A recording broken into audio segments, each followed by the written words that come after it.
Another lovely frosty one. When you design a program, it's quite easy to sit down on the computer and say, oh well, this day I'll do this, and this day we should do this, and here's a good time for a rest day, and all makes a lot of sense. But then stuff happens to change things. So today's one of those days for me where stuff's happened, which means I don't have time to do 10Ks. So what do? Well, I still like to do the 10K, so it's on the schedule after all. So what I do is I'll run 5 now, and then tonight I'll run another 5. Isn't it amazing how you can find shopping trolleys near every lake? Well, those of you who are just watching this little video clip for the first time might think I'm some sort of running coach or something. Of course I'm not. I'm just a guy who believes that fitness is very important to getting the rest of your business and your life working in a powerful and harmonious way.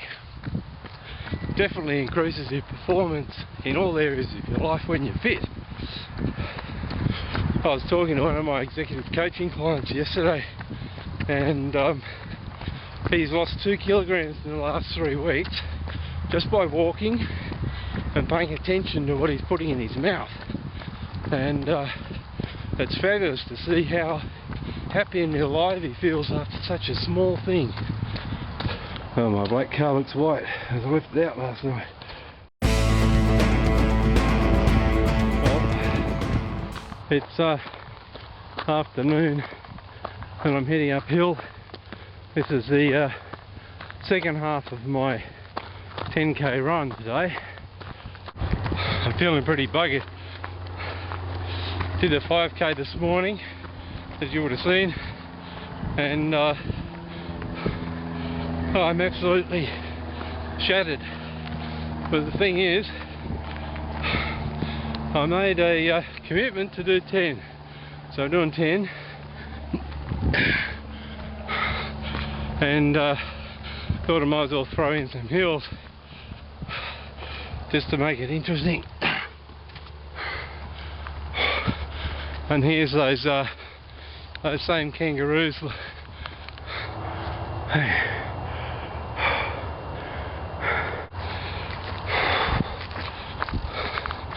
Oh, beautiful sunset. Absolutely magnificent. Don't know if it shows up on the camera, I'll give it a go. Years ago, I used to have a friend who was a pretty good half marathon runner, and he taught me this technique.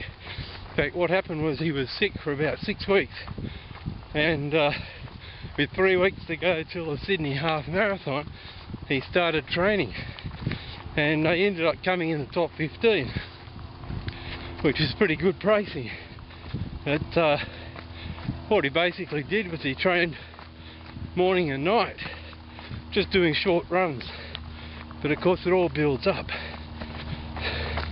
because your morning run raises your metabolism, and then it doesn't get a chance during the day to completely get back to normal before you do it again. And I've got to watch my step because it's a bit rough here. So if you've left your training till the last minute and you're only looking at this video clip with 3 weeks to go, there's hope for you yet. For me, the Sea to Surf, or any fun run or bike ride or whatever the activity, is just a little goal that you set at various times during the year. And the Sea to Surf's one that I obviously block out on my calendar each year. And in fact, I've only lived in Sydney for about 5 years, I think, of the 38 that I've done. So it's often a long trip. Oh gee, I'm tired. For me, the important thing is not the time that I do, it's the fact that I'm doing it. And this lead up period to the Sea to Surf gives me a challenge, and each day of the program is a challenge that I set for myself to complete. It's starting to get dark now, and I'm going to turn around soon or I'll be caught out and won't be able to see my footing.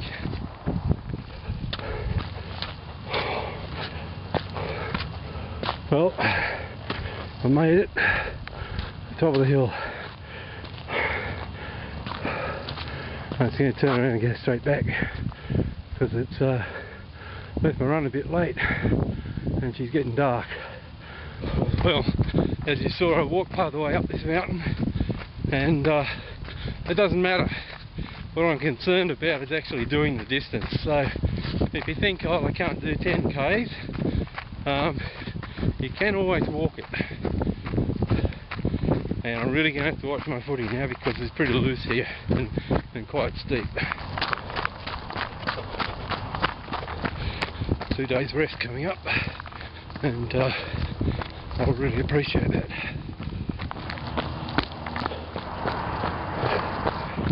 One of the tricks I've found from experience, I don't know if it's good or bad, but if you go for a run in the evening, or in the morning and in the evening, and have a decent sized breakfast and a reasonable lunch, then after your evening run, very, very small dinner, plenty of water, and your metabolism, so you've got to concentrate, your metabolism stays up fairly high during the night, so you tend to burn a lot of the fat, I guess, because you can lose weight pretty quickly.